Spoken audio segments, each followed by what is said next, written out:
하나님께서 우리에게 떡으로만 사는 것이 아니라 하나님의 말씀으로 산다라고 이렇게 말씀해 주셨습니다. 왜 그럴까요? 이렇게 말씀하신 이유는 하나님께서 인간을 창조하셨기 때문입니다. 하나님께서 인간을 창조하실 때 우리 마음 가운데 하나님을 사모하는 마음, 영혼을 사모하는 마음을 우리에게 심어 놓으셨습니다. 그래서 우리가 하나님으로부터 출발하지 않는 인생, 하나님을 마음에 두지 않는 인생은 길을 잃어버리고 무가치한 인생을 살아갈 수밖에 없는 것입니다.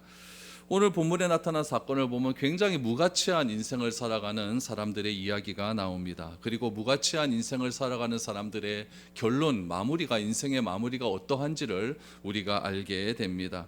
그렇다면 반대로 생각할 수도 있죠. 그럼 하나님이 원하시는 아름다운 인생은 과연 어떤 인생일까? 그 아름다운 인생을 오늘 역설적으로 여러분들 생각해 보는 겁니다. 오늘 본문에 나오는 말씀은 다 무가치한 인생은 이렇게 산다는 거죠.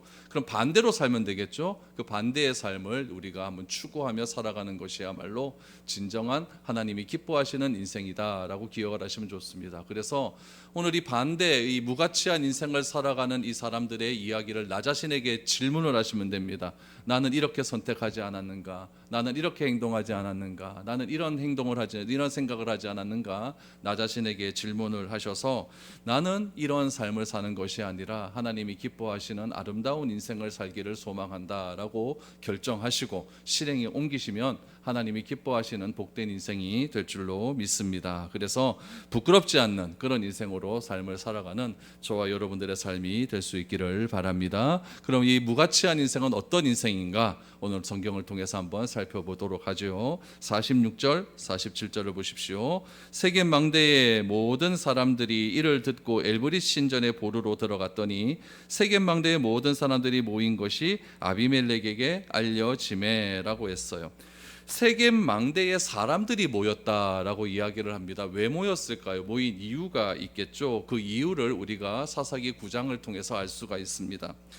여러분 기드온 알죠? 기드온이 여러분 말년에 첩을 하나 두게 됩니다. 그 첩이 세겜 사람입니다. 세겜 사람과의 사이에서 사람이 하나 태어났는데 그 태어난 아이들의 이름이 뭐냐면 아비멜렉이라고 하는 아들이죠. 아비멜렉이 잘 자랐습니다. 잘 자라면서 기드온이 죽게 되었어요. 아버지 기드온이 죽게 되었고 오늘 본문에 그 사사기 9장에 여룻바알로 나오게 되는데 이 기드온이 죽게 되자 외가 사람이었던 세겜 사람과 아주 공모를 하나 저질러요. 다 짜가지고 어떻게 하냐면은 이복 형제 70명을 한 곳에서 다 죽여버리는 아주 참혹한 일을 저지르게 됩니다. 그래서 여러분 이 아비멜렉이 이 외가의 도움을 통하여서 이복 형제들을 다 죽여버리고 자기가 왕에 오르게 됩니다. 그럼 여러분 이 아비멜렉이 왕에 오르는데 1등 공신은 누굽니까? 외가 사람들이에요. 외가 사람 세겜 사람들이었다라는 이야기죠. 그런데 아비멜렉과 세겜 사람들의 이 좋았던 연합이 하나님이 보내신 악령으로 인하여서 3년 만에 깨어지게 됩니다. 여러분 악한 일을 도모하게 되면 반드시 하나님께서 그 관계를 깨트리게 된다라는 것을 우리가 알게 돼요. 그 이야기가 어디서 나오냐면 사사기 9장 23절에서 24절이 나옵니다. 하나님이 아비멜렉과 세겜 사람들 사이에 악한 영을 보내심에 세겜 사람들이 아비멜렉을 배반하였으니 이름 여룻바알의 아들 70명에게 저지른 포악한 일을 갚되 그들을 죽여 피 흘린 죄를 그들의 형제 아비멜렉과 아비멜렉의 손을 도와 그의 형제들을 죽이게 한 세겜 사람들에게로 돌아가게 하심이라 라고 했습니다. 아비멜렉과 세겜 사람 외갓집이죠. 그렇죠? 외갓집 사이에 관계가 깨트린 이유를 무엇이라고 이야기합니까? 이복 형제 70명을 죽인 그 악행을 하나님께서 두고 보지 않았다라고 이야기하시면서 그 관계를 깨트리기 위해서 악한 영을 보내셨다라고 말씀을 하고 있습니다. 여러분 세겜 사람이 아비멜렉을 배신했어요. 배신하자 아비멜렉이 기분이 좋아요, 나빠요? 나빠요. 여러분 우리 사극 같은 데도 보면은 항상 왕이 있고 그 왕을 도와서 왕이 되게 한 1등 공신들이 있거든요. 그런데 왕이 항상 견제하는 건 누구를 견제하냐면은 이 1등 공신들을 견제를 해요. 그래서 어떻게 수단과 방법을 쓰든지 이 1등 공신을 다 쳐내는 귀양 보내는 그런 일들이 우리 역사를 통해서 많이 알게 되지 않습니까? 아비멜렉도 여러분 항상 그런 마음이 있었겠죠, 그렇죠? 세겜 사람들이 나 때 도와서 왕이 되었다라고 한다면은 세겜 사람들 마음 가운데 보상 심리가 있을 것 아닙니까? 누구 덕에 왕이 됐는데 이렇게 나를 이렇게 멸시해? 나에게 좋은 자리를 하나 줘야 되는 건 아닌가? 이런 권력 간의 갈등이 있던 그 사이에 하나님께서 관계를 깨트려 버리신 거죠. 그래서 아비멜렉이 세겜 사람들을 잔혹하게 또 죽이기 시작을 하는 거죠. 참혹하게 세겜 사람들을 다 진멸을 해 버립니다. 사사기 9장 45절을 보세요. 아비멜렉이 그날 종일토록 그 성을 쳐서 마침내는 정령하고 거기 있는 백성을 죽이며 그 성을 헐고 소금을 뿌리니라. 저는 이 45절 말씀을 보면서 아비멜렉이 그날 종일토록 죽였어요. 누구를요? 외갓집을요. 외갓집 사람들 종일토록 죽입니다. 그리고 그 성읍을 점령하고 성읍에다 소금을 뿌려버립니다. 소금을 뿌려서 그렇게 잔혹한 일들을 저지른 거예요. 이런 배경에서 오늘 본문이 시작하는 거죠. 여러분, 세겜 사람이 죽었다는 소식이 막 들리기 시작을 했어요. 들리기 시작하니까 세겜에 보면 망대가 있는데, 망대라는 것은 적군이 오나 안 오나를 잘 볼 수 있는 높은 그런 탑일까라고 생각하면 돼요. 그 망대에 있던 사람들이 이 소식을 듣게 된 거죠. 소식을 들으니까 자기들도 죽을 것 같으니까, 세겜 사람이니까 자기들도 죽을 거니까 도망을 가는 거죠. 도망을 갔는데 어디로 도망을 갔냐면은 에브릿 신전이라는 곳으로 도망을 갔다라는 이야기예요. 목숨 구하고자 도망을 간 거죠. 그 소식을 누가 들었다? 아비멜렉이 들었다라는 이야기가 오늘 본문에 등장을 하고 있습니다. 그럼 여러분, 세겜 망대에 있던 사람들이 아비멜렉에게 죽을 것을 두려워하여 여러분 어디로 도망갔어요? 에블릿 신전으로 도망갔는데 그 이유는 무엇일까요? 왜 에블릿 신전으로 도망을 갔을까? 좀 멀리 도망을 갔으면 될 것 같은데 왜 이곳으로 도망을 갔을까? 여러분, 몇 가지 이유가 있습니다. 첫 번째 이유는 무엇이냐면은 에블릿 신전에 있는 그 신이 나를 보호해 줄 것으로 믿었기 때문입니다. 여러분, 그래서 엘브릿이라고 하는 뜻이 무엇이냐면은 언약하다라는 뜻이에요. 언약. 브릿이라고 하는 말이 언약이라는 뜻이거든요. 엘은 하나님이라는 뜻이고, 그럼 엘브릿 그러면 누구와 언약하다? 하나님과 언약하다라고 하는 그런 뜻이 있어요. 그런데 세겜 사람들이 예전에는 하나님을 잘 믿었는데 이상한 일이 발생을 해요. 어떤 일이 발생을 하냐면은 사사기 8장 33절에 보면 여러분 어떤 내용이 나오냐면은 바알브릿이라는 말이 나와요. 바알브릿. 그럼 아까 브릿이 뭐라고 그랬죠? 언약하다. 바알브릿, 그럼 누구와 언약하다? 바알과 언약하다라는 얘기예요. 그러니까 하나님을 믿었던 세겜 사람들이 하나님을 저버리고 누구와 언약을 합니까? 바알과 언약하는 그런 일들이 일어나게 된 거예요. 그런 일들이 일어나게 되니까 하나님을 언약을 버리고 바알과 언약을 맺은 그런 일들이 일어나니까 여러분, 오늘 본문에 엘브릿, 그러니까 누구와 언약했다? 하나님과 언약했다. 하나님과 언약한 그 신전에, 그 성전에 누가 들어가게 되었냐면은 바알과 언약했던 세겜 사람들이 들어가는 거죠. 하나님을 믿는 그 성전에 와서 누구에게 도움을 청하고 있는 겁니까? 바알에게 도움을 청하고 있는 거죠. 그러니까 굉장히 이상한 일이 벌어지고 있다는 것을 우리는 알게 되는 것이죠. 그러니까 하나님의 언약을 버리고 바알을 숭배하고 바알을 선택했다는 이야기예요. 그러니까 세겜 사람은 아비멜렉이 사륙하는 그 세겜 사람들이 죽는 그 사륙의 현장을 목격을 하거든요. 그러니까 목숨을 구하고자 여러분 하나님을 선택한 것이 아니라 바알을 선택했어요. 왜 그렇게 선택했을까요? 하나님은 보이지 않고 바알은 눈에 보이기 때문에 그런 거예요. 눈에 보이기 때문에. 여러분, 선택에는요 반드시 책임이 따라요. 하나님은 우리에게 자유의지를 주셨거든요. 선택할 수 있는 의지를 주셨어요. 그래서 좁은 길이냐 넓은 길이냐, 하나님이냐 세상이냐, 이걸 항상 선택하라 그래요. 그래서 하나님을 선택하면 그 결말이 하나님의 뜻대로 섭리대로 가는 것이고, 여러분 다른 길을 선택하게 되면 그 책임의 결과는 다 나에게 있는 거예요. 하나님에게 있는 게 아니라는 이야기죠. 그러니까 여러분, 우리가 사람이라고 하는 존재는 항상 어려움이 따르게 되면은 항상 중요하게 생각하는 것이 나의 믿음의 기준이 돼요. 이 어려움을 해결할 수 있는 그 방법이 무엇인가, 그 방법을 선택하는 기준이 내 믿음의 대상이 된다는 이야기예요. 어떤 사람은 무슨 일이 있을 때마다 사람을 찾아가요. 그건 무엇입니까? 이 사람이 내 믿음의 대상이 되는 거죠. 이 사람을 통해서 나 반드시 내 문제가 해결될 것이라고 믿는 믿음이 있기 때문에 그 사람을 찾아가는 거죠. 어떤 사람은 죽어라고 돈을 추구해요. 왜 그렇습니까? 이 돈만이 내 모든 문제를 해결할 것이라고 하는 믿음이 있기 때문에 그렇다라는 이야기죠. 여러분, 우리가 예수를 그리스도로 믿고 하나님의 자녀가 되었습니다. 이건 뭐냐면 우리의 믿음의 대상은 누구다? 하나님이라는 뜻이에요. 하나님에 대한 믿음은 어떤 믿음이 있어야 되느냐? 좋을 때는 아무런 문제 없습니다. 그러나 결정적인 순간에, 다시 말하면 어떤 상황과 환경과 어려움 가운데에서도 내가 믿는 믿음의 대상은 절대로 나를 버리지 않는다. 그 믿음의 대상은 절대로 내 문제를 해결할 수 있는 완전한 능력이 있다라고 내가 받아들일 때 그분이 믿음의 대상이 될 수 있는 거예요. 여러분, 내 문제도 해결하지 못하는 그 대상이 무슨 어떻게 믿음의 대상이 될 수가 있겠습니까? 내가 하나님을 믿는다는 것은 하나님이라는 존재는 어떠한 상황 속에서도 나를 버리지 않는다. 반드시 내 문제를 해결해 주실 수 있는 그런 능력이 있는 분이다. 그분을 믿기 때문에 그분을 내가 받아들였기 때문에 그분을 내가 믿음의 대상으로 여길 수 있다라는 이야기죠. 근데 세겜 사람들은 그렇게 생각하지 않았던 것 같아요. 엘브릿 신전, 하나님의 신전이죠. 하나님의 신전에 가기만 하면은 내가 안전할 것으로 그들은 선택을 했습니다. 세겜 사람들은 엘브릿, 하나님의 언약이라고 뜻이 있는 그곳에서 하나님을 믿음의 대상으로 여기지 않고 바알을 믿음의 대상으로 여겨버립니다. 그래서 여러분, 이 믿는 대상의 조건은 완전함에 있는 거예요. 여러분, 그래서 우리가 하나님을 알아야 되는 이유가 무엇이냐면은 하나님은 완전한 분이다. 하나님은 불완전한 분이 아니다. 하나님은 영원하신 분이다. 하나님은 어떤 상황에도 변하지 않는 분이다라는 것을 내가 알 때 그 하나님을 내가 버리지 않는 거예요. 근데 그 하나님의 뜻을, 하나님의 마음, 하나님의 성격을, 성품을 내가 모르기 때문에 다른 것을 쫓는 것 아니겠습니까? 그래서 하나님께서는 우리를 완전하게 아시는 분이시고 나보다 나를 더 잘 아시는 분이시고 모든 문제의 해결점이 되시는 그런 분이라는 것을 내가 알 때에 오늘 이런 상황 속에서도 절대로 하나님을 저버리지 않을 수 있게 된다라는 것을 우리는 기억을 해야 됩니다. 세겜 사람들은 눈에 보이지 않는 하나님 대신 눈에 보이는 형상을 선택해서 하나님과 맺은 언약을 버리고 바알과 맺은 언약을 선택하게 되었다라는 것이죠. 그럼 이 문제에 대해서 나에게 질문하면 되는 거예요. 나는 어려움이 있을 때 누구를 선택할 수 있을까? 하나님일까? 다른 것일까? 이렇게 질문을 하시면 되는 겁니다.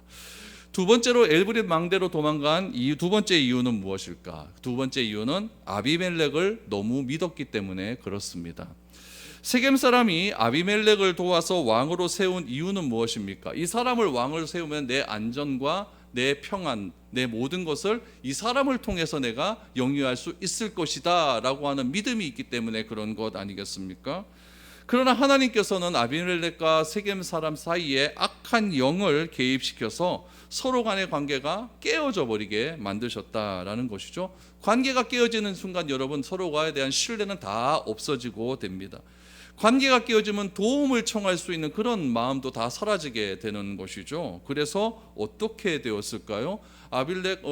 엘브릿 신전으로 도망가 버렸더니 이 아비멜렉이 하는 행동을 보십시오. 여러분, 잔혹한 행동을 합니다. 48절, 49절을 보세요.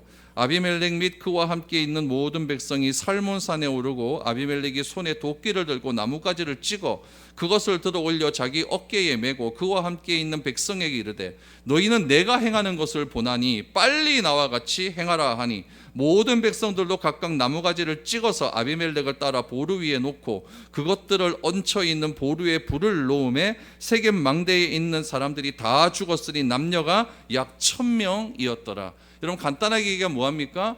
불에 태워 1000명을 죽였다는 이야기예요. 누구를요? 외가 쪽 사람들을요. 누구를요? 자기를 왕으로 세웠던 사람들을요. 관계가 깨어져 버리니까 이런 일이 일어나게 되었다라는 거예요. 저는 이런 것들을 가만히 보면서 야, 사람이 진짜 1000명을 태워 죽인다. 야, 이걸 어떻게 내 눈으로 볼 수가 있을까? 여러분, 그 태워 죽인다는 것만큼 잔혹한 일이 어디 있겠습니까? 여러분, 사람이 이렇게 막 불에 타고 그러면 그 안에서 소리는 안 들릴까요? 얼마나 잔혹한 소리가 들립니까? 그걸 내가 다 듣고 있는 거죠. 그럼 여러분, 아비멜렉이 그 앞에 있고 그와 함께 나무 같이 패갖고 나무 떼가지고 그 앞에 나왔던 사람들이 얼마나 공포심을 느끼겠습니까? 아, 배신하면 나도 저렇게 되는 거구나. 이런 잔혹한 현장이 일어나게 되는 것이죠. 여러분, 이 세겜 망대에 있었던 사람들은 엘브릿 신전으로 도망가면 자신은 살 것으로 생각을 했습니다. 왜냐하면은 이 신전이라고 하는 것은 굉장히 거룩한 곳 아닙니까? 거룩한 곳이고, 과거에 이 아비멜렉이 왕위에 올랐을 때에 이 바알브롯 신전에 있던 금고에서 돈을 끄집어내서 이 아비멜렉의 선거 자금으로 제공한 그런 일들이 있었어요. 그러니까 여러분 한번 보시기 바랍니다. 사사기 9장 4절에 보면 이런 일이 있어요. 바알브릿 신전에서 은 70개를 꺼내어 그에게 주매 아비멜렉이 그것으로 방탕하고 경박한 사람들을 사서 자기를 따르게 하고 했어요. 방탕하고 경박한 사람들을 뭘로 사요? 돈으로 산 겁니다. 그러니까 이 사람들은 깡패예요. 동네 깡패들을 내 휘하에 넣기 위해서 돈을 주고 용병을 산 거죠. 그 돈이 어디서 나왔어요? 성전에서 나왔어요. 성전에서. 그러니까 이 세겜 사람들은 생각을 한 거죠. 우리가 너희를 도와주었고 선거자금도 대주고 그 선거자금이 어디서 나왔어요? 성전에서 나왔다고 한다면 이 엘브릿 신전에 들어가기만 하면 우리는 안전할 수 있을 것이다. 이렇게 생각을 했던 것이죠. 그러나 여러분, 아비멜렉의 생각은 이건 다 과거의 일입니다. 과거의 일이에요. 세겜 사람들의 실수는 무엇이냐면은 아비멜렉을 왕으로 추대했던 일에 자금과 인원을 지원했던 과거의 행동이 나를 안전하게 해줄 것이다 라고 하는 그런 기대감이 있었다는 이야기죠. 그러나 아비멜렉은요, 잔혹한 사람이죠. 여러분, 이복 형제 70명을 한 자리에 모아 죽여버려요. 아무리 이복 형제라고 해도 어떻게 그런 잔혹한 일을 할 수가 있겠습니까? 세겜 사람들은 기대해서는 안 되는 헛된 우상을 믿었고요, 믿어서는 안 되는 잔혹한 아비멜렉을 믿었다라는 데 실수가 있는 것이죠. 이복 형제 70명을 한 자리에서 죽였던 사람이 여러분 1000명 그거 못 죽이겠습니까? 특히 아비멜렉은요, 엘브릿과는요 아무런 관계가 없습니다. 아비멜렉이 믿는 믿음의 대상은요 무엇이었을까요? 여러분, 권력에 대한 탐욕이었습니다. 아비멜렉은 자기의 욕심, 자기의 탐욕, 야망에 방해가 되는 모든 사람을 다 죽여버립니다. 이복 형제 잘못 놔뒀다고는 여러분 내 왕권에 대한 방해가 될 것 같으니까 다 죽여버리는 것 아니겠습니까? 엘브릿 신전에 자기의 몸을 숨긴 사람은요 군인도 아니에요. 아비멜렉과 대척점에 있었던 그런 칼을 든 용사들도 아닙니다. 단지 세겜 사람들이, 자기 이웃에 있는 세겜에 있는 사람들이 잔혹하게 죽는 것을 보고 내 생명 구하고자 숨었던 사람들 아니겠습니까? 무기를 소유하지 않고 저항하지 않는 그 사람들을 어떻게 죽여요? 불에 태워 죽이는 잔혹한 사람이 아비멜렉이었다는 거죠. 왜 그럴까요? 내 권력에 방해가 되니까요. 내 야망에 방해가 되니까 잔혹하게 죽여버리는 겁니다. 그럼 여기서 우리가 이 부분에서 한 가지 질문을 해야 됩니다. 세겜 사람이 헛된 죽음을 맞이하게 된 이유는 무엇일까? 이유는 뭡니까? 헛된 우상 의지했기 때문에, 또 믿어서는 안 될 사람을 믿었기 때문입니다. 여러분, 이런 이야기는요 성경에 굉장히 많이 나옵니다. 솔로몬은 살면서요 모든 욕망의 최고점에 있었던 그런 사람이었어요. 그런 솔로몬이 욕망을 따랐던 자신의 삶을 과거 노후에 이렇게 회상을 합니다. 전도서 1장 12절에서 14절 보면은 나 전도자는 예루살렘에서 이스라엘 왕이 되어 마음을 다하며 지혜를 써서 하늘 아래에서 행하는 모든 일을 연구하며 살핀즉 이는 괴로운 것이니 하나님이 인생들에게 주사 수고하게 하신 것이라. 내가 해 아래에서 행하는 모든 일을 보았노라. 보라, 다 모두 다 헛되어 바람을 잡으려는 것이로다 라고 말을 합니다. 솔로몬이 얼마나 위대한 왕입니까? 모든 것을 추구했던 왕이었고 기대하고 성취한 모든 것을 무엇이라고 이야기하냐면은 바람을 잡는 것과 같다라고 이야기를 합니다. 솔로몬은 여러분 성전을 건축합니다. 또한 왕궁, 다윗이 지었던 그 왕궁을 기반으로 해서 이스라엘 땅에 얼마나 많은 건축물들을 남겼는지 모릅니다. 많은 건축물들이 솔로몬의 손에 의해서 이스라엘에 건축이 되었어요. 1000명의 여인들이 있었습니다. 많은 재산도 있었습니다. 수천 개의 잠언을 썼었고 여러분 자연현상에 대한 모든 것들을 연구했던 사람이 솔로몬이었습니다. 그러나 마땅히 해야 할 것 한 가지를 하지 못한다면 이런 했던 모든 세상에 했던 모든 것들이 바람을 잡는 것과 고생한 것과 같이 아무런 의미가 없다라고 이야기를 합니다. 그럼 이 솔로몬이 훗날 추구했던 그 한 가지는 과연 무엇이었을까요? 전도서 12장 13절 14절 말씀에 보니까 이렇게 나와요. 일의 결국을 다 들었으니 하나님을 경외하고 그의 명령을 지킬지어다. 이것이 모든 사람의 본분이니라. 하나님은 모든 행위와 모든 은밀한 일을 선악간에 심판하시니라 라고 말을 합니다.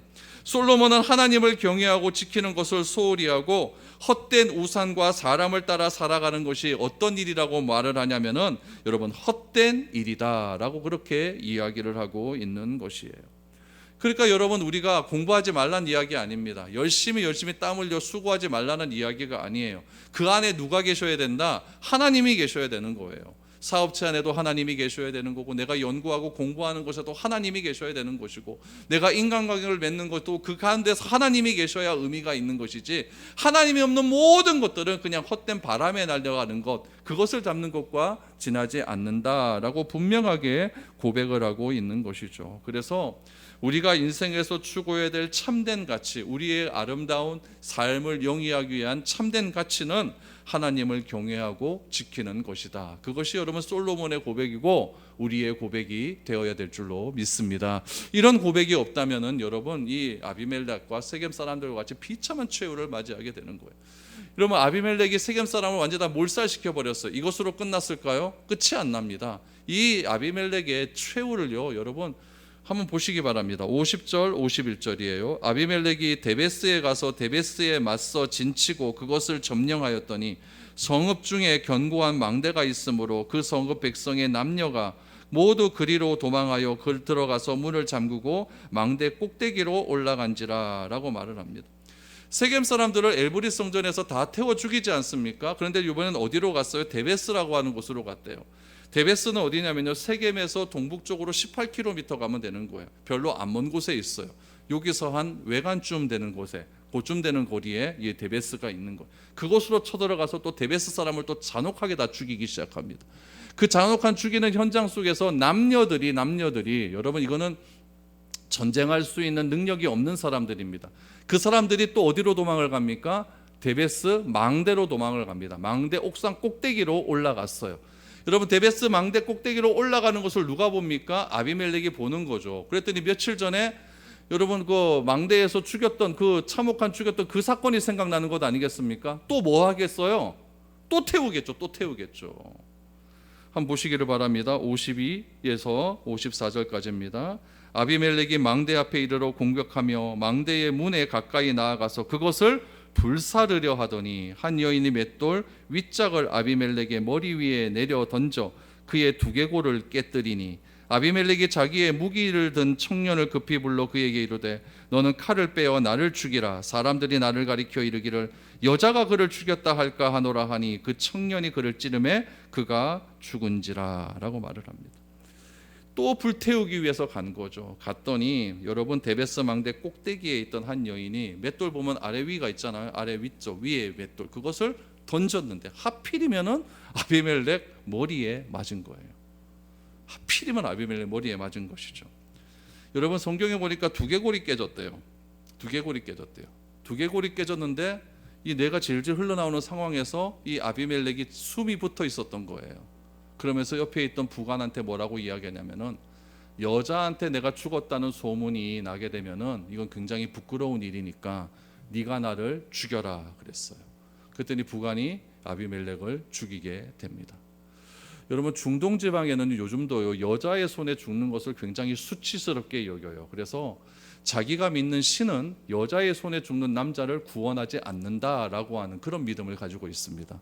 그러니까 여자 손에 죽는 건 남자 용사들에게는 굉장히 수치스럽다고 생각을 하는 거죠. 그런 문화와 종교적인 전통들이 이들에게도 그대로 있는 거예요. 그래서 내가 여자의 손에 죽는 것 정말 수치스럽다. 이것도 참 웃겨요. 여자가 던졌는지 왜 알았을까요? 왜 알았을까요?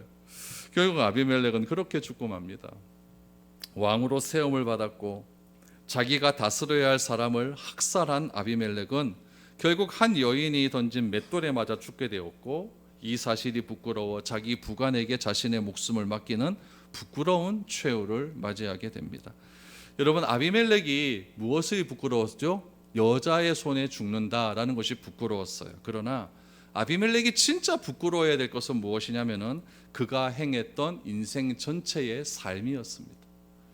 왕이 되려고 하는 욕망과 욕심 때문에 이복 형제 70명을 한 자리에서 죽여버리는 그 일이 부끄러운 일이었습니다.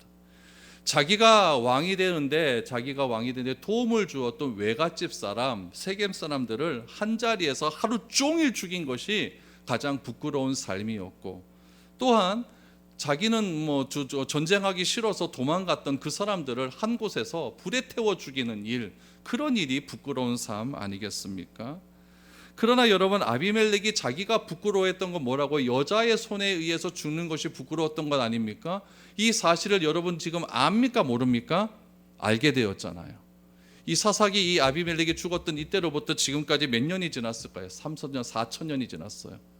4,000년이 지난 이때 우리가 다 알고 있습니다. 무엇을 통해서요? 성경을 통해서.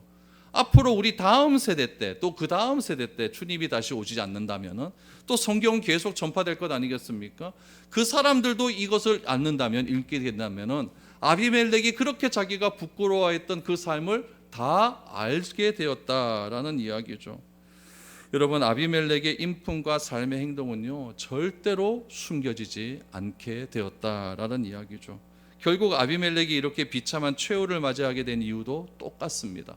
헛된 것을 붙들었고, 헛된 것을 믿었고, 헛된 것을 기대했기 때문에 그렇다라는 거죠. 그는 그렇게 헛된 것을 기대하고 추구해서 그 헛된 것을 성취했지만, 그의 인생은 그렇게 손에 쥐고 싶었던 헛된 것으로 마무리가 되었다라는 것이죠. 이런 결론이 악을 도모했던 사람의 결말을 우리에게 보여주고 있는 겁니다.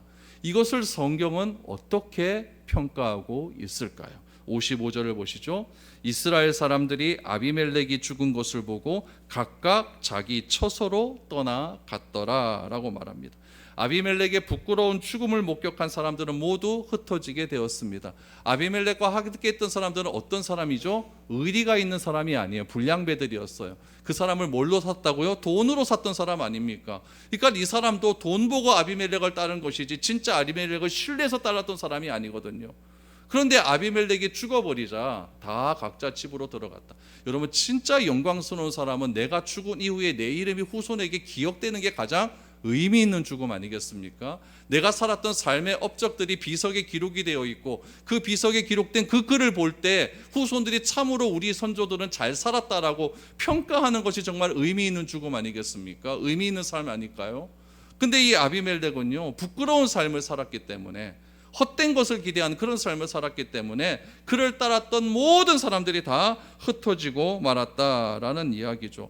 권력이 사라지고 권력을 가진 사람이 없어지는 순간, 권력을 가진 사람을 지지하고 따랐던 사람들은 다 없어지고 말았던 것이죠. 그런데 아비멜렉이 부끄러운 최후를 맞이하게 된 이유와 세겜 사람들이 엘브릿 신전에서 1,000명이 불타 죽은 이유를 성경이 또 하나 증언하고 있습니다. 어떻게 증언하시는지 보십시오. 56절, 57절입니다.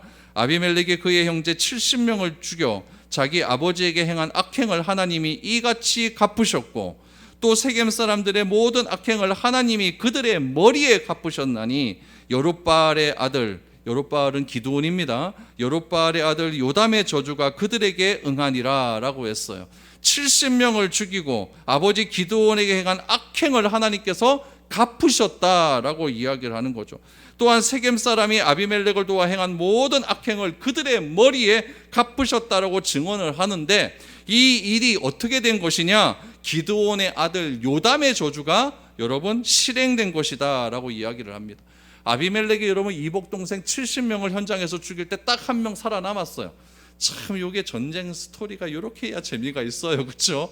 딱 한 명이 살아남았는데 그 아들이 누구냐면 요담이라고 하는 아들이 요담이라고 한 아들이요, 세겜에 가보면은 그림심산이 있어요. 그림심산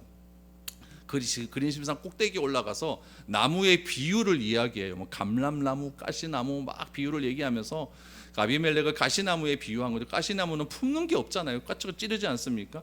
이 찌르는 가시나무, 너가 왕이 된다고 웃기지 말아라 라고 하면서 비유를 딱 던진 다음에 무엇이라고 설교를 했냐면은 이런 예언 하나를 합니다. 사사기 9장 7절을 보세요.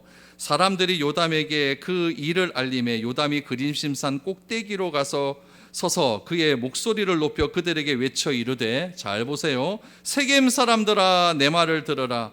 그리하여야 하나님이 너희의 말을 들으시리라 라고 하면서 이런 예언을 합니다. 사사기 9장 19절에서 21절입니다. 만일 너희가 오늘 여룻바알과 그의 집을 대접한 것이 진실하고 의로운 일이면 너희가 아비멜렉으로 말미암아 기뻐할 것이요 아비멜렉도 너희로 말미암아 기뻐하려니와. 이건 뭐냐면은 아비멜렉이 왕이 되는 것이 하나님의 뜻이 맞다라고 했을 때는 다 기쁘다는 이야기예요. 그러나 그렇지 아니하면 아비멜렉에서 불이 나와서 세겜 사람들과 밀로의 집을 살을 것이요 세겜 사람들과 밀로의 집에서도 불이 나와 아비멜렉을 살을 것이니라 하고, 요담이 그의 형제 아비멜렉 앞에서 도망하여 피해서 부엘로 가서 거기에 거주하니라 라고 이야기를 합니다.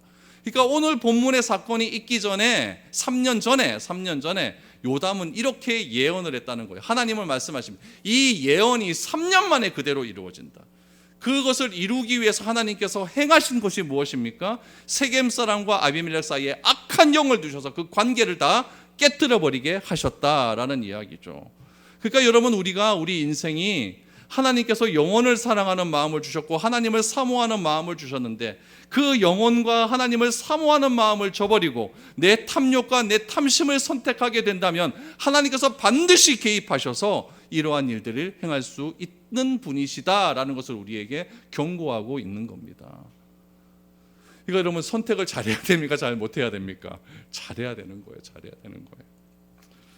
여러분, 세겜 사람과 아비멜렉의 인생은요 정말 무가치한 인생의 마무리였어요. 그렇다면 우리의 인생의 결말은 어떻게 해야 될까요? 이 결말을 찾기 위해 제가 성경을 여러 곳 찾다가 시편에서 한 성경 구절을 찾았습니다. 이 성경 구절의 다윗의 고백이 우리의 고백이 되었으면 좋겠습니다. 어떤 고백일까요? 우리 시편 84편 10절에서 11절입니다. 주의 궁전에서의 한 날이 다른 곳에서의 첫날보다 나은즉 악인의 장막에 사는 것보다 내 하나님의 성전 문지기로 있는 것이 좋사오니 여호와 하나님은 해요 방패이시라. 여호와께서 은혜와 영화를 주시며 정직하게 행하는 자에게 좋은 것을 아끼지 아니하실 것임이니라. 아멘, 아멘. 이렇게 비유를 하고 있습니다. 주의 궁전에서 한 날이 다른 곳에서 첫날보다 낫다, 이렇게 고백을 합니다. 악인의 장막에서 사는 것보다 나는 그냥 문지기, 하나님 성전의 문지기로 사는 것이 낫다. 왜 이것이 낫냐? 11절에 보니까 하나님은 해와 방패라 그래요. 여기서 말하는 해는요, 이스라엘의 지형을 보면 티그리스 유브라데스 강의 유역에 있는 그 지역을요, 여러분 반달 모양으로 이렇게 지었어요. 반달 모양 지어갖고 요 지역을요 반달 지역이라고, 초생달 지역이라고 하거든요. 요 지역을 비추는 말로 여러분 해와 달이라고 해요. 그래서 바벨론과 아수르를 가리켜서 해와 달로 많이 비추려 했는데, 그래서 낮의 해와 밤의 달이 너를 성취하느니, 그런 말은 바벨론과 이 아수르의 공격에서 우리를 구원하겠다라고 하는 시편의 고백이 있는 거예요. 그러니까 하나님께서는요 이 외부의 세력을 우리를 구원해 주시는 분이시고, 또 방패라는 이야기예요. 또 하나님께서 모든 것을 비춰주시는 해와 같은 존재라는 이야기죠.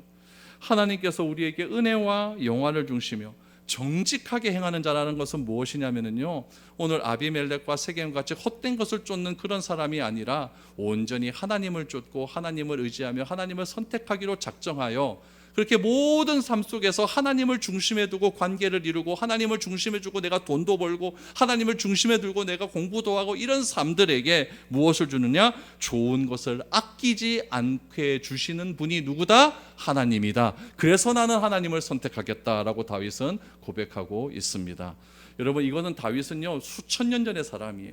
그분이 이렇게 경험을 했기 때문에 우리에게 교훈하고 있어요. 이 하나님은 변하지 않는다? 안 변하는 분이에요. 수천 년 동안 변하지 않는 하나님은 오늘도 이러한 삶을 살아가는 자에게 다윗이 고백한 이런 은혜를 동일하게 주시는 분인 줄 믿습니다. 이런 믿음이 있다면 우리도 헛된 것을 쫓는 인생이 아니라, 그래서 무가치한 인생을 살아가는 것이 아니라 진짜 하나님을 선택함을 통하여서 의미 있는 인생, 의미 있는 마무리를 할 수 있는 그런 삶을 살 수 있게 된다라는 것을 오늘 말씀을 통해서 알게 됩니다. 여러분, 무엇을 선택하시겠습니까?